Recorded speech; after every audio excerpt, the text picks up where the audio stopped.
Hey, what up? Welcome to a Rapid Dissection. My name is David. Hey. We should review that. Yeah, we should. Well, why got twist? A muscle is typically composed of three parts: the origin, the belly, and the insertion. The origin is in the end of the muscle connected to a fixed, typically rigid part of the skeleton. The belly is the middle part of the muscle. The insertion is the end of the muscle that is connected to a movable portion of the skeleton. The muscle contraction across diarthrotic joints is what causes movement. The insertion of the muscle moves closer to the origin of the muscle. The muscle is connected to the skeleton by a tendon, a tough connective tissue, and an aponeurosis, another type of connective tissue, connects the muscles to its points of attachment. Muscle fibers held together by fascia, fibrous connective tissue. Examples of fascia are the broad fascia in the region of the gluteal muscle and the thoracolumbar fascia in the latissimus dorsi muscle. Feel about today's dissection? It was okay. Okay.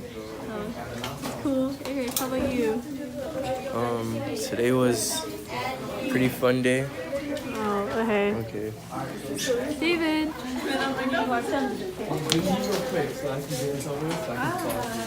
David, how did you feel about today's dissection? I feel like it went great. I don't know. Happy, excited. Yeah. Okay, what I thought, it was okay. It was fun.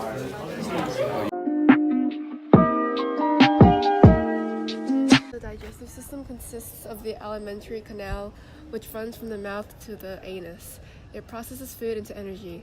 Since the rabbit is a strict herbivore, food takes the form of organic plant matter.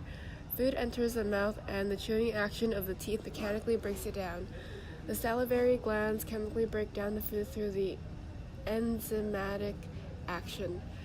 It moves through the pharynx, through the esophagus, and into the stomach. Within the stomach, the food is mixed with acidic gastric juices and is further broken down. From there, it passes into the duodenum, the first portion of the small intestine, through the jejunum, the second portion of the small intestine, through the ileum, the final portion of the small intestine, and into the cecum. Plants contain a large amount of cellulose, which cannot be digested by most mammals. The cecum contains symbiotic bacteria capable of processing the plant material. The enzymes released by these bacteria break down large cellulose molecules and release soluble nutrients that can be absorbed into the bloodstream. Once the food has been processed into the cecum, it passes into the large intestine. The coiled portion is called the colon, and out through the rectum and anus. Several digestive glands are associated with this process: the liver, the gallbladder, and the pancreas. Okay, cool.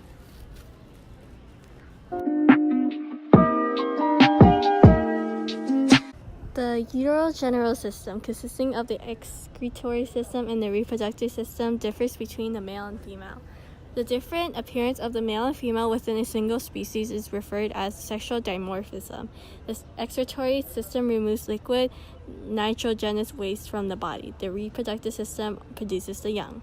The most noticeable organs in the urogenital system are the kidneys, bean-shaped organs in the lumbar region of the body cavity. They are covered by a membrane called peritoneum. The renal arteries and the veins transport blood to and from the kidneys. The kidneys function in excretion of hydrophilic substances such as ions, water, urea, and other nitrogenous waste. The functional unit of the kidneys is the nephron. The kidneys play a role in homeostasis by regulating the volume and composition of the blood. On top of the kidneys are the adrenal glands, which produce hormones that aid the body during stressful situations.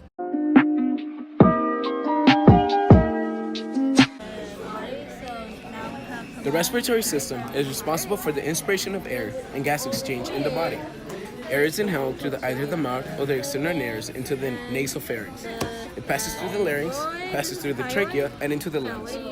The lungs are the major organ of the respiratory system and air-breathing vertebrates. Looking at the lungs They're and the enclosed heart. in the pleural cavity by the visceral and parietal peritoneum and consists of several lobes. Once in the lungs, the air goes through a series of channels that progressively get smaller. The trachea divides into the bronchi, which then divide into smaller bronchioles. The bronchioles empty into small air cells called alveoli. I think that's how you say it. They converge into a network of capillaries that deliver oxygen via the blood to the rest of the circulatory system and return waste carbon dioxide to be exhaled. Okay.